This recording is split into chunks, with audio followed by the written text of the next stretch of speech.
Bon alors, donc Olivier, on est dans la boucherie. Donc là, ici, tous les produits sont issus de la ferme.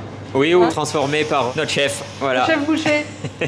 Charcutier traiteur. Charcutier traiteur, d'accord. Alors, moi, je voulais un peu vous interroger sur la question du jambon. Jambon blanc. Jambon blanc. Alors c'est un grossiste de produits charcuterie qui nous a fait découvrir un produit pour éviter le sel nitrité dans le jambon. D'accord. Donc maintenant on ne met plus que du sel normal. C'est un genre de décoction mais déshydraté. On rajoute ça au jambon et ça leur donne du goût. Parce que sinon le sel normal ça n'a pas tellement de goût. C'est à base de légumes et puis... Voilà, c'est en fin de compte des ingrédients naturels à base de légumes. Voilà. D'accord. Donc le jambon, a priori, il fait fureur, comme on dit. Oui. Ben, on a mis quand même un an pour l'élaborer. Oui. Avec mon ancien collègue, on a augmenté le sel, on a baissé le sel, on a fait des examens et puis après, ben, maintenant, ça roule, c'est parti. Vous pouvez nous couper une petite tranche pour voir justement la couleur? Je vais vous faire voir. Voilà. C'est un jambon qui est comme ça. Bon, après, il se garde pas aussi longtemps que le jambon avec du sel nitrité. C'est sûr qu'à la coupe, il est gris. Oui. Mais après, c'est un jambon qui est naturel. Qui est bon pour la santé. Qui est bon pour la santé. Et c'est vrai que bon, on n'est souvent pas habitué à la couleur, mais les gens, ils y reviennent par rapport au goût. Il y a des gens qui sont réticents sur la couleur du jambon. Ils nous disent, mais comment ça se fait que votre jambon est gris? Je dis, parce qu'il n'y a pas de sel nitrité. C'est au sel naturel. Donc après, c'est vrai que maintenant, on a basé toute notre charcuterie là-dessus, sur le sel naturel. Et puis, ben, ils s'y font. Donc là, la boucherie, il y a la vente sur place, mais il y a aussi la fourniture... Tout ce qui est scolarité, enfin tout ce qui est les écoles, les restaurants. Oui. Les restaurants, on livre Saint-Amand chez la Marcel, 2 restaurants sur Vassivière, l'île de Vassivière et l'atelier. Et après, c'est tout ce qui est collectivité. On a l'école de Saint-Chabrais, l'école de Lavavé, Saint-Amand, Ars, Blessac. Oui. Ouais.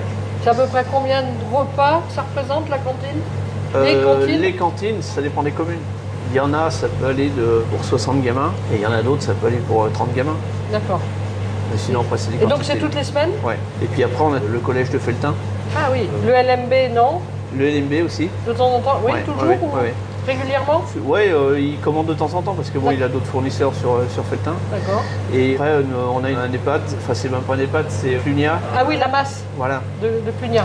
Et là, ouais, par contre, là, c'est toutes les semaines. D'accord. Donc, globalement, si je prends la boucherie plus toutes ces livraisons, en volume, nombre de vaches? En volume, c'est vaches par semaine, un veau tous les 15 jours. L'hiver, on arrive à passer 4 cochons la semaine, un porcelet et un agneau. Et l'été, c'est 6, 8 cochons. Ah oui. Donc, il y a une ça... demande plus importante? Oui, c'est pour la fabrication des saucisses. Oui. Voilà, c'est la transformation. On a quand même élaboré plusieurs sortes de saucisses. En semaine, l'été, c'est 120 kg de saucisses. Et barbecue. Voilà. Ouais. Et c'est énorme. Donc le patron, il est ravi, ça fonctionne? Oui, il remercie surtout ses bouchers. Oui. C'est vrai qu'en volume de viande, c'est impressionnant. J'y vois parce qu'avant, je sortais d'une petite boucherie. On fabriquait beaucoup plus de traiteurs. Et en charcuterie, on faisait tout aussi. Je vois ici, c'est un volume qui est démentiel. Le mardi matin, on arrive. Les gars qui sont derrière, ils sont dans la désosse et... Ils désossent tout. Et après, bon, chez moi puis ma collègue, après on prépare les commandes pour les écoles, les restaurants, et on s'organise comme ça. Eh bien, bravo à vous. Et puis merci de m'avoir accueilli sur l'exploitation et sur la boucherie. Il n'y a pas assez de boucherie, enfin, c'est de la viande qui est valorisée avec ce qu'ils font. Déjà, eux, en aval avec la ferme. Bon, nous, on la met en valeur, après au rayon. Très bien, bravo à vous. Merci. C'est brave.